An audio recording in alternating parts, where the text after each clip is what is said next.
Hi, this is Ashley or Ash from AshandBumble. I thought it'd be kind of fun to do a Die With Me series, just to have something to do and maybe something you guys would watch and enjoy. So if you're interested, keep watching. So to start out, you need yarn, which this is pre-soaking in some water. This is 100% superwash merino fingering weight, or my meadow merino fingering. And I have reusable zip ties for easy maneuvering. So you just need to let this pre-soak in cool water for at least 20 minutes. You need a catering pan and you need a heat source. I'm using portable electric burners. Need water. I have 3 quarts of water or 12 cups. You need acid. I have white vinegar. You can also use citric acid. I have both, but I've been using white vinegar because it's easier to acquire during these times. And you also need some utensils for mixing. And you need a respirator because when you're dealing with dye powders, you don't want to breathe that in, so you need a respirator. And gloves. I have reusable gloves so you don't get dye on your hands. When I first start out, I'm going to add my 3 quarts of water into here with about a 1/4 cup of vinegar. I went ahead and added the yarn into the pan. I just neatly arranged them. I used 3 skeins, which fit pretty nicely in here for 3 quarts of water. So what I'm going to do now is I'm going to turn on the heat, and this one has dials on here to control the temperature because there's 2 burners on here. So I got it set to 6. And then you want to stick the lid on to let this heat up faster. It takes about 15 minutes or so to heat up. So here's my inspiration for what I'm trying to do. I'm trying to make a copper color into this region, so it's going to be more of a, brownish orangey color. So I'm going to try to do that. That's what my goal for this dyeing session is. Alright, so let's check on the water.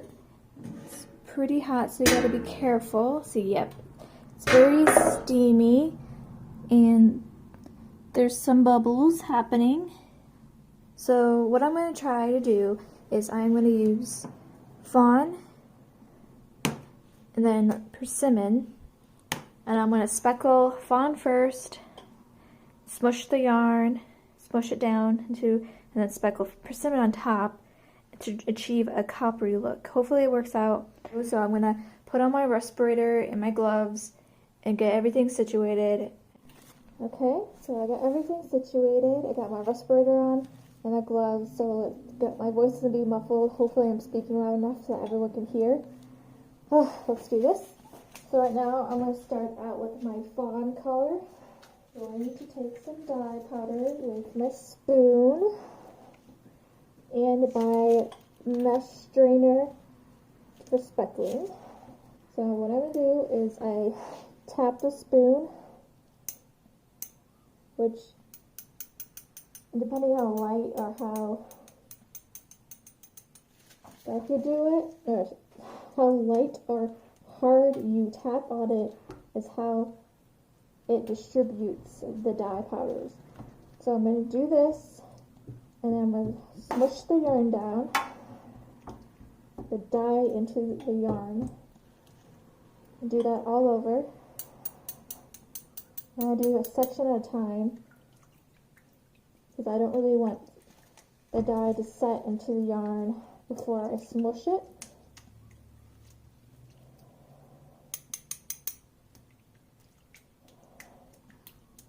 And it's basically going to be my process. So I want to dry off the spoon before I go back into the container of dye.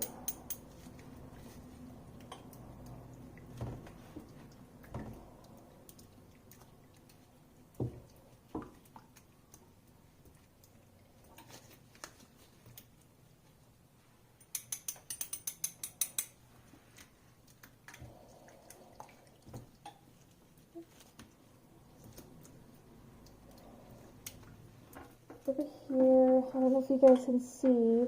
Sorry, my arm is in the way that I just realized. But yes, this is what it looks like. It's my first time making a video, so probably improve my technique going further. So I'm pretty happy with this so far. I will eventually flip it over to dye the other side, but right now I'm gonna grab some more. I'm gonna grab some persimmon to speckle on top. Okay, so now I'm gonna start adding the persimmon color on top.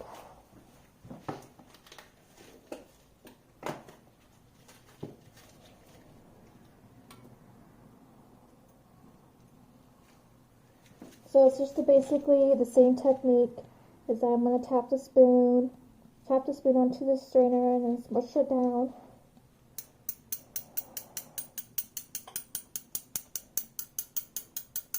Persimmon is a very orangey color.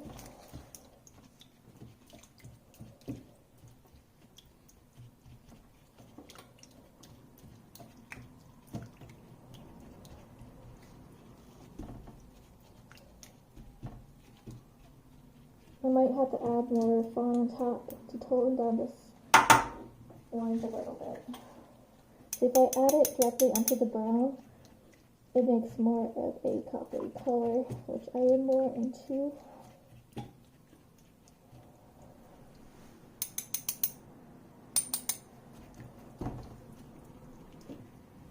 So it's basically just going back and forth and adding these colors until I'm happy with it. Okay, so this is what the color looks like so far. So what I'm going to do is I'm going to let this exhaust the color right now for, 5 or so minutes. And then I think I'll turn it over, do the other side, and then I'll go from there what I want to add to it. Alright, I flipped the yarn over and I did the other side, still doing the same method. I think I want it more, there's a lot of light tannish colors throughout. I don't really want that, so what I did is I made a stock solution of 1:1 of the fawn and the persimmon, and I just did a 4th teaspoon of each, and I added 100 milliliters of hot water to help it mix in. After I get all this done, I'm done dyeing, I usually write down everything I did so I can recreate it. So it's kind of a process in the beginning, and then I can remember it to a certain point. So yeah, so what I'm going to do is I'm take this out of the pan. I'm going to add the stock, make sure I'll let you know how much I use. And then I'm going to add the yarn back in to more have a cohesive color to it. Okay, I ended up adding 50 milliliters of the stock solution I made into here, and I added another 1/8 cup of vinegar to help the more dye penetrate the yarn. And then I add the yarn back in, and now what I'm going to do is I'm going to place the lid back on, and I'm going to wait till the dye completely exhausts into the pan, which that means the water is clear, and it's getting there. It's going to take a while. And I'm going to let this exhaust, and then I am going to remove it, and I place it into a foil pan, and I let it cool completely. And after it's done cooling, I wash the yarn to make sure there's no bleeding as much as possible. And I use the Eucalyptus non-rinse wool wash after it's done cleaning, and then I put it into my spin dryer. If you walk over here, I have a Panda spin dryer, so I set that up, let it go, and then I hang it up to dry completely on my drying rack. And then once that's done, which takes about completely a day to make sure everything's completely dry, and then I'll post a picture of what this looks like all dried up. Thanks for watching me during this dyeing process. I thought it'd be fun to do. Hopefully it was informative. I try to do the best I can with my shots. This is the first time I'm ever doing this, so hopefully the next time I do this is better.